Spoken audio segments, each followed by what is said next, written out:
Research से यह बात सामने आई है कि जब आप किसी को पाने की शिद्दत से कोशिश करते हैं तो वह नमूना आगे से उतनी ही शिद्दत से आपको नखरे दिखाना शुरू कर देता है। मेरा दुनिया से दिल उठा हुआ था जब मैंने सुबह सुबह फेसबुक पर किसी मंगेतर का स्टेटस पढ़कर यह बयान दागा। जवाब में मेरे साथ लेटी जरमीन का हाथ जोर से मेरे कंधे पर पड़ा। खबरदार, जो मेरे भाई को नमूना कहा तो उसका अजमीर के लिए कभी कभार उठने वाला प्यार जागा था। मगर बंदा पूछे, इसमें दूसरों का कांदा सेकने वाली कौन सी बात है? मैंने रिसर्च की बात की है कमीनी, तुम्हारे भाई की नहीं। दांत पीसकर कहते हुए मैंने पाँव से धकेल उसे बेड के बिल्कुल किनारे किया तो वह बुरा मान गई। क्या मुझे नहीं पता है तुम्हारी जिंदगी में ऐसा नमूना कौन है? फायका चिड़िया और मानो का कक्का एकदम लगा था। जरमीन ने मुंह बना लिया। अपनी गलती का जल्द ही अंदाजा हो गया उसे। अब बस भी करो, मंगनी हो गई है मेरा उसके साथ, अब शादी भी हो जाएगी, फिर रोना किस बात का है? किताब का पेज उलटती पलटती माहिन ने चिढ़कर कहा तो मैं जज्बाती होने लगी। 1 हफ्ता हो गया था मुझे जुकाम हुए, सारे घरेलू टोटके आजमा लिए और तुम्हारे अकड़ू पत्थर दिल बल्कि बेदिल भाई ने एक बार जो हाल पूछा हो। जुकाम की हालत में मैं कुछ ज़्यादा ही जज्बाती हो जाया करती थी सच में। तो वह क्या करे, पास बैठकर तुम्हारी नाक पोंछता रहे। माहिन चश्मा टूटने से बेजार होकर कहा तो सब छत फाड़ ककए ने मुझे रुहासा कर दिया। मैंने तेज नज़रों से माहिन को घूरा जिसका होने वाला मंगेतर उससे बात करने को मरा जाता था, फिर फिजिक्स केमिस्ट्री की मोटी मोटी किताबों में खपी रहती। जी हाँ, उधर से तो गंजे को नाखून मिल गए हैं ना? मैंने तंज कहा तो तुम भी लगवा लो, अब तो आर्टिफिशियल लेंस का ज़माना है। फायका ने मशवरा दिया। काश, मैंने आँख भरी और जरमीन से कहा और मुक्का खाया। तो तुम कह रही हो कि तुम्हारी फेसबुक फ्रेंड्स बड़े आला मशवरे देती हैं? फायका को याद आया। हाँ ना, कसम से फेसबुक पर एक पोस्ट लगा दो, बस एक से एक काबिल निकल आता है मशवरा देने के लिए। मगर रविया गुल के मामले में तो सारे ही सारे फेल हैं। आधे कुंवारे और बाकियां पेरेंट्स ने उन्हें इश्क का मौका दिए बगैर शादीशुदा कर दिया। मैं रोने को थी, फिर बड़ी हसरत से कहा, हाय काश हमारे माँ बाप भी हमें यही सज़ा दे दें। उनको यह ख्याल क्यों नहीं आया? वह इसलिए कि सब मीरों से मोहब्बत करते थे और उसे सज़ा नहीं देना चाहते थे। फायका ने हमदर्दी से कहा और मुझसे झापड़ खाया। मैंने अब अपनी सज़ा भुगतो। इतनी तंज भरी बातों की वजह से उल्टी तस्वीरें बनाने वाले मंगेतर और उर्दू ससुराल से पाला पड़ा है तुम्हारा। मैंने उसे नाखून दिखाए मगर वह कौन सा दबने वाली थी, चमक कर बोली, तुम्हें भी चाची जान की कोई बदुआ ही लगी होगी जो खानदान का सबसे सड़ियल बंदा तुम्हारे पल्ले पड़ा है। चलो, हैंडसम और डैशिंग तो ज़्यादा है ना सबके मंगेतरों से। मुझे इस बात का सुकून और इत्मीनान बहुत ज़्यादा था। उफ, तुम लोगों को तो डायरेक्ट शादियां ही होनी चाहिए। मगर यह दादू ने सर पर बोझ लाद रखा है। माहीन चश्मा टूट जाने से नाक चढ़ा चढ़ा कर हम कह रही थी। हम सब हैरत से उसे देखने लगे। जिसकी मंगनी का फंक्शन इसी संडे को होना तय था, वह दिन ब दिन निखरती हमारी जेलिसी का सामना कर रही थी।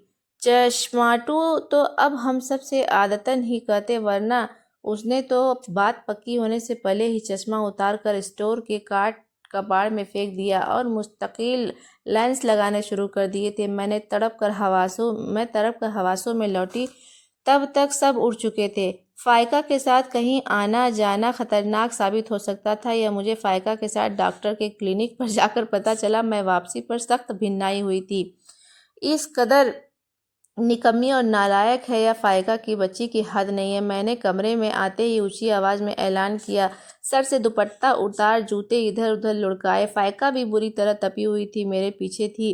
सारे रास्ते हम दोनों शौकनों की तरह लड़ती हुई आए थे। अब क्या हो गया? जरमीन ने कछुए की तरह कंबल में से सर निकाला।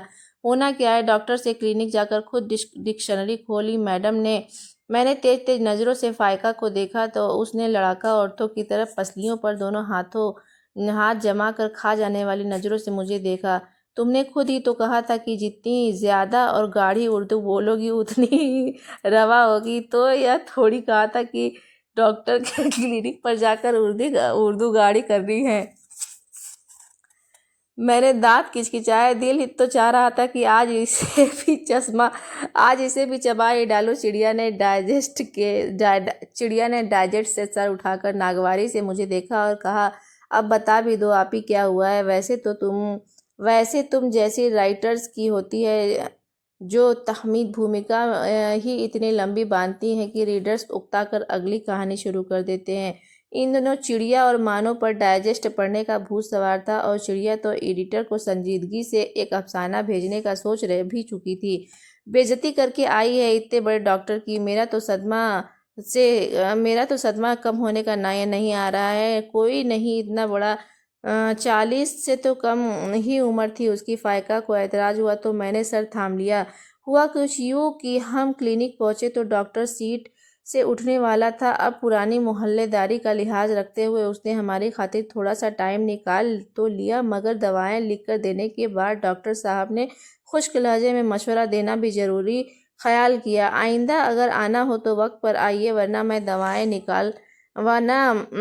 दवाएं लिख कर नहीं दूंगा। हमें आपकी औकात का तो पता होता है, हम उस वक्त आते हैं।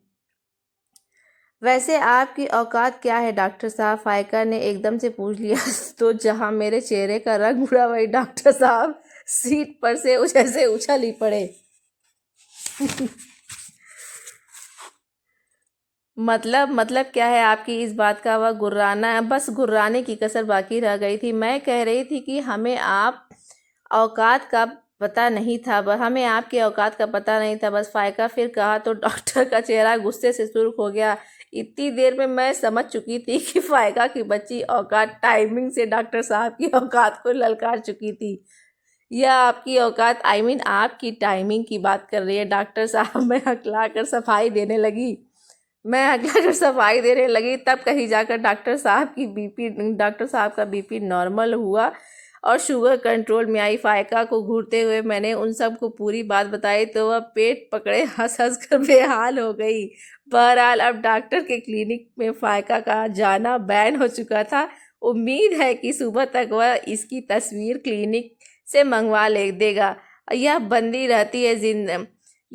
रहती है जिंदगी तक उसके क्लिनिक के अंदर कदम न रख पाए। मैंने तो फायका को और तपाया तो वह मुझे कोसती जमीन के साथ कंबल में घुस गई। रात गए तक हम पांचों जोश भरे अंदाज में माहीन चश्माटू की होने वाली मंगनी के बारे में डिस्कशन करते रहे, जिसके बाद सबकी तैयारियां मुकम्मल थीं। तभी फायका से लैपटॉप की स्क्रीन पर नज़र जमाए मुझे टहुका दिया, यह लो अनदलील नवाब रुखसत हो गई समी भाई के साथ, और अंबर मुगल भी प्यारी होने वाली हैं सारिम भाई के साथ। मदीहा चौधरी मदीहा नवेद बन चली। उसने मेरी फेसबुक फ्रेंड्स की ताज़ा तरीन रिपोर्ट के मुताबिक मुझ तक यह खबर पहुंचाई तो मेरा दिल दुखी हो गया।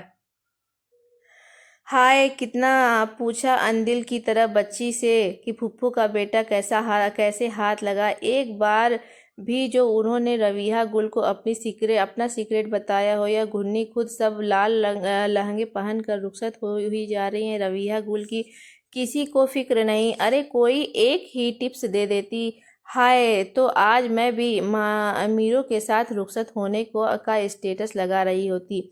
मेरी हसरतों की तो कोई हद नहीं है। आज माहीन की मंगनी का फंक्शन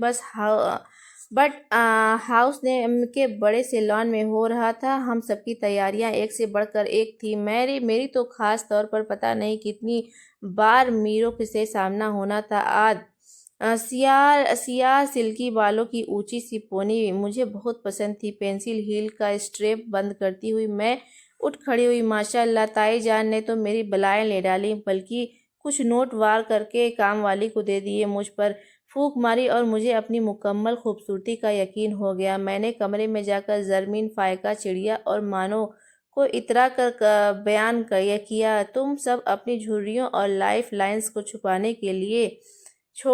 छुपाना छोड़ो। इन शक्लों पर अब रौनक आने से रही। वहाँ मेहमान आना शुरू हो गए हैं। उन चुड़ैलों को तो जो चीज़ हाथ लगी मुझे खींच कर मारी, तो मैं वहाँ से भागना ही मैंने जरूर सही समझा। जल कुकड़ियाँ, मैं बड़ी फिल्मी हीरोइन बनी लहराती बलखाती स्टाइल से सीढ़ियाँ उतर रही थी, कुछ घेरदार फ्रॉक की तरफ ध्यान और ऊपर से पहली बार पहनी गई पेंसिल हील। आखिर 2 सीढ़ियाँ